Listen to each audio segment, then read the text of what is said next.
अतिथि विद्वान, अतिथि शिक्षक, यही सारी चीजें थी ना। किसान जिनको लेके ज्योतिरादित्य सिंधिया सड़कों पे आने वाले थे। तो अब इन उपचुनाव के बाद आपकी सरकार ये समस्या कितने दिन में सॉल्व करेगी? किसानों के बारे में दीप्ति जी मैं आपको अगर कहूँ, जिसका मैंने अभी उल्लेख किया था, आप हिसाब किताब लगाएंगे तो 22 नहीं, मैं कर्ज माफी की तो बात ही नहीं कर रही हूँ। नहीं, मैं तो केवल किसान मुद्दे की बात कर रही हूँ, या मैं सिर्फ बात कर रही हूँ अतिथि विद्वान की या अतिथि शिक्षकों की? बस मैं वही कह रहा हूँ कि किसानों के कर्ज माफी का विषय छोड़ दो। किसानों के लिए 22,000 करोड़ रुपए भारतीय जनता पार्टी की सरकार ने शिवराज सिंह चौहान के नेतृत्व में 6 महीने में डाले। 6 महीने इस सरकार में कोविड की महामारी के संकट। अरे मैं तो फिर अतिथि विद्वान और अतिथि शिक्षकों की बात कर रही हूँ। की जहां तक बात है, अतिथि शिक्षकों की बात है, आपको भी ध्यान में होगा, मुझे भी ध्यान में है कि मध्य प्रदेश के अंदर शिक्षा कर्मी हुआ करते थे। उनके मान सम्मान की चिंता करना, उनके लिए कैसे उचित अवसर मिलेंगे, उनकी व्यवस्थापन अच्छा कैसे होगा, ये अगर किसी ने चिंता की थी तो शिवराज सिंह चौहान की सरकार ने की थी। नहीं तो अब कितने और दिन अतिथि में विद्वानों के बारे में मैं कहना चाहता हूँ कि मैंने भी लड़ाई उनकी लड़ी है। नहीं, मैं तो सिर्फ इतना जानना चाह रही हूँ कि उपचुनाव के बाद कितने दिन में उनकी समस्या खत्म होगी? यही मैं कह रहा हूँ कि भारतीय जनता पार्टी हमेशा हर वर्ग के लिए, चाहे वो कर्मचारी हो, चाहे वो किसान हो, चाहे और कोई लोग हो, मैं तो आपसे सबकी चिंता करने का काम मांग रही हूँ। मैं आपसे सिर्फ टाइम फ्रेम मांग रही हूँ। यही मैं कह रहा हूँ, भारतीय जनता पार्टी की सरकार में आगामी समय में ये मैं आपको उनको भी विश्वास दिलाता हूँ कि भारतीय जनता पार्टी उन सबके लिए अच्छा क्या हो सकता है ये जरूर करेगी। कांग्रेस वचन पत्र लेकर आई है, बीजेपी भी क्या कोई इस तरह से कुछ डॉक्यूमेंट लेकर आई है? हर विधानसभा में अपना एक मैनिफेस्टो, संकल्प पत्र कि अपनी विधानसभा के अंदर हमने अभी जो काम किए और आगामी समय में हमारी क्या कल्पना है, उन मुद्दों पर 2800 विधानसभाओं के संकल्प पत्र जारी करें। इस बार कांग्रेस की सियासत बड़ी बदली हुई है। एक भगवाधारी कैंडिडेट आई है मैदान में, बड़ा मलहरा से। मैं तो कहता हूं कि अगर कोई संत के भेष में है तो मैं तो उनका सम्मान करता हूं, कोई भी हो, लेकिन भारतीय जनता पार्टी के प्रत्याशी प्रद्युम्न सिंह लोधी वहां पर एक विकास का एजेंडा लेकर के गए, और विकास का केवल एजेंडा लेकर के नहीं गए हैं, उन्होंने इस्तीफा देकर के सबसे पहले कहा कि बुंदेलखंड को पानी चाहिए, मेरे क्षेत्र में पानी की जरूरत है, और 400 करोड़ की परियोजना पानी की सैंक्शन करा करके मैदान में उतरे हैं। तो वो तो विकास का एजेंडा और मसाल हाथ में लेकर के वहां गए हैं। तो उस विकास के मुद्दे पर बुंदेलखंड के लिए प्रद्युम्न सिंह लोधी वहां पर बहुत अच्छे मतों से चुनाव जीतेंगे। नहीं, मैं तो सिर्फ इतना कह रही हूँ कि कांग्रेस ने एक भगवाधारी को कैंडिडेट बनाया है, और कांग्रेस मंगलवार के चुनाव पे मंगलगान भी कर रही है। बस मैं तो दो चीज आपसे पूछना चाह रही हूँ। मेरा यही कहना है कि कमलनाथ जी या दिग्विजय सिंह जी, ये जो मंडली है, ये भ्रम, झूठ और इस प्रकार की चीजें फिर करने का प्रयास कर रहे हैं।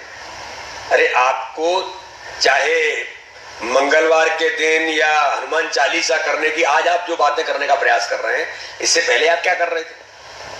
तो ये भी जो झूठ है, ये भी छल करने का प्रयास कर रहे हैं आप जनता के साथ और लोगों के साथ।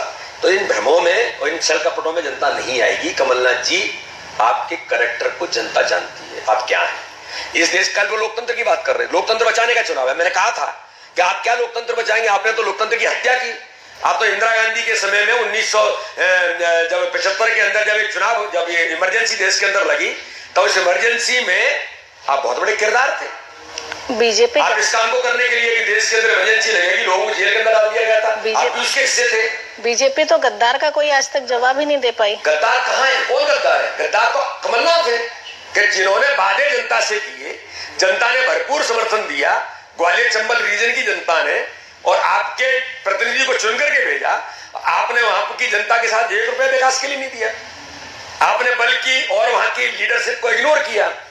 तो गद्दार तो आप हुए ना। गद्दारी तो आपने जनता से की कि लोकतंत्र में चुने हुए उन लोगों की बात तो आपने नहीं सुना, उन प्रतिनिधियों से मिलकर भी नहीं गया। बीजेपी तो बाद में पलट के उन पे आरोप लगा रही है, लेकिन कांग्रेस तो अपने थीम सॉन्ग से लेके सब कुछ पहले ही सेट कर चुकी, तब तक बीजेपी के पास कोई जवाब नहीं था। बीजेपी का जवाब क्यों नहीं है?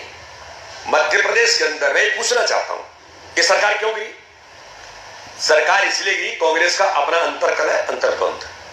कांग्रेस के अंदर सिंधिया जी ने जो कहा था कि हम सड़कों पर उतरेंगे, क्यों? आप वादे पूरे नहीं कर रहे। ग्वालियर चंबल अंचल की आप अवहेलना कर रहे हैं, जहां से हम जीत करके आए हैं। तब उन्होंने इस्तीफा और ये सारा ये सब हुआ और सरकार गिरी। तो हमने तो मध्य प्रदेश को बचाने के लिए सरकार बनाई कि मध्य प्रदेश बचना चाहिए, गरीबों के जन कल्याण के काम होने चाहिए। इसलिए भाजपा की सरकार ने, भाजपा के नेतृत्व ने निर्णय लिया कि हम जिम्मेदार राजनीतिक दल सरकार हम बनाएंगे, तब सरकार बनी है। तो इसलिए गद्दारी तो आपने वहां के लोगों से की थी, इसलिए लोगों को विड्रॉ करना पड़ा। नहीं तो कोई सरपंच भी नहीं छोड़ता आज के समय। अब दो तीन सवाल आखिरी के। नंबर एक तो ये कि अब अगले बीजेपी के कदम क्या होंगे, क्योंकि अभी तो अगला कदम क्या होगा इन चुनाव में, अगली व्यू रचना बीजेपी की प्लानिंग क्या है? बीजेपी का दीप्ति जी बहुत स्पष्ट सिद्धांत है कि हम कार्यकर्ता के आधार पर चुनाव लड़ते हैं, और हमारा नेतृत्व जिस प्रकार से काम कर रहा है, अभी हमने मंडल सम्मेलन, सेक्टर सम्मेलन, ये सारा हमारा हुआ। हमने महासंपर्क अभियान किया, घर घर लोगों के बीच गए, अपनी विकास की योजनाएं और हमारे एजेंडे पर गए। अब हम ही 15 तारीख से लेकर 24 तक प्रत्येक बूथ के हम सम्मेलन कर रहे हैं। उन बूथों में जाकर के हमारा जो कार्यकर्ता है, चाहे वो हमारे पन्ना प्रभारी होंगे, चाहे हमारी वहां की प्रमुख लीडरशिप होगी, ये सब मिलकर के इस चुनाव में हमारी रणनीति है कि हम इस चुनाव के अंदर प्रत्येक बूथ पर चुनाव जीतने का हमारा संकल्प है। उसके आधार पर भारतीय जनता पार्टी का कार्यकर्ता कर रहा है। तो हमारा एजेंडा तो क्लियर है कि संगठन तंत्र के आधार पर, विकास के मुद्दे पर और संवेदनशील नेतृत्व के आधार पर इस चुनाव में मैदान में उतरे, और भारतीय जनता पार्टी की 28 सीटों पर मुझे तो पूर्ण विश्वास है कि जनता भारतीय जनता पार्टी को समर्थन देगी। पूरी 28 की 28 सीटों पर, इसमें कोई संदेह नहीं मानता। ये अति विश्वास है? नहीं, अति विश्वास नहीं, ये आत्मविश्वास है।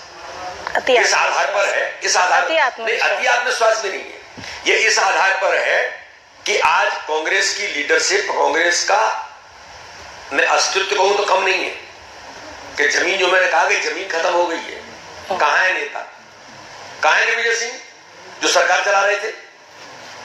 गोविंद सिंह क्या कर रहे हैं? कांग्रेस के अंदर आंतरिक लोकतंत्र खत्म हो गया, ड्यूरिंग इलेक्शन कह रहे हैं। वो अभी 4-6 दिन पहले कहा है। जवाब देना कमलनाथ जी इसका, कमलनाथ जी से ही कहा है उन्होंने। कांग्रेस के उनके वरिष्ठ मंत्री रहे हैं, उनके वरिष्ठ नेता, उन्होंने कहा आंतरिक लोकतंत्र खत्म कांग्रेस में। ये मैंने नहीं कहा, ये उन्होंने कहा है।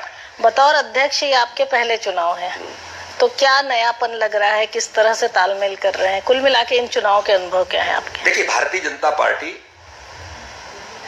जो मैंने कहा कि अपने सिस्टम और पद्धति पर काम करती है। किसी के अध्यक्ष बनने से कुछ बहुत परिवर्तन हो जाता है या कुछ बहुत बदल जाता है, ऐसा नहीं है।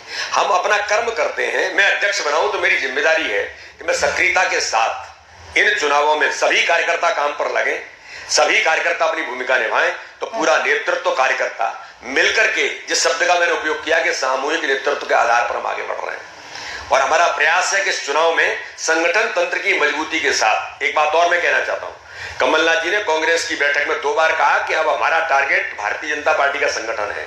उसी दिन कार्यकर्ताओं को मैंने कह दिया था, कार्यकर्ताओं ने संकल्प ले लिया, अगर तुमने टारगेट संगठन को बनाया है ना, तो भारतीय जनता पार्टी का संगठन इतना कमजोर नहीं है, ये चुनाव ही नहीं जीतेंगे। प्रत्येक बूथ पर जीतने का संकल्प लेकर हम आगे बढ़ेंगे, और 28 विधानसभा के चुनाव जीतकर भाजपा का कार्यकर्ता कमलनाथ जी को जवाब देगा। मतलब सिंधिया पोस्टर बॉय बनेंगे या नहीं बीजेपी के? सिंधिया भाजपा के नेता हैं, तो वो क्यों नहीं है? शिवराज जी, सिंधिया जी, कैलाश जी, सब हमारे नेता हैं। तो सबकी अपनी भूमिका है, अपनी अपनी भूमिका में काम कर रहे हैं। मैं भी एक उस भूमिका हूं, मैं भी उसमें काम कर रहा हूं। लेकिन भारतीय जनता पार्टी का मैं अध्यक्ष हूं, अध्यक्ष होने के नाते से मेरी जो जिम्मेदारी मैं उसकी पूरी कर रहा हूं। माननीय मुख्यमंत्री शिवराज सिंह चौहान है, वो अपनी भूमिका पूरी कर रहे हैं। ज्योतिरादित्य सिंधिया हमारे वरिष्ठ नेता हैं और राज्यसभा के सांसद है, वो अपनी भूमिका का निर्वहन कर रहे हैं। चलिए, हमसे बात करने के लिए बहुत बहुत जिंदाबाद जिंदाबाद। अरे अतिथि ले लो या अतिथि ले लो, बहुत जल्दी फ्री होगा अतिथि। 12,000 अतिथि फ्री हो गए हैं, और मध्य प्रदेश की शिवराज सरकार ने सबको घर बिठा दिया है। अतिथि ले लो, अतिथि बहुत सस्ते अतिथि, जिंदाबाद है। तो इस तरह से आपको बता देते हैं कि अतिथि शिक्षकों के अलावा आपको बता देते हैं इंदौर के देवालपुर में और अतिथि शिक्षकों ने धरना प्रदर्शन किया, जहां आलू टमाटर के भाव अतिथि शिक्षक बेच रहे हैं। तो सभी मध्य प्रदेश के अतिथि शिक्षकों एक साथ हो जाओ, और 52 जिले के अतिथि शिक्षकों भोपाल के सहजानी पार्क में एक बड़ा महाआंदोलन हो रहा है। इसमें हमारे शंभूचरण दुबे जी शामिल हैं। शंभूचरण दुबे जी का साथ मध्य प्रदेश के 52 जिले के अतिथि शिक्षकों का नियमितीकरण होगा, और शिवराज सरकार को हराने के लिए आ रहे हैं, ताकि शिवराज सरकार हिल जाए और मध्य प्रदेश के अतिथि शिक्षकों को जल्द से जल्द नियमितीकरण दे।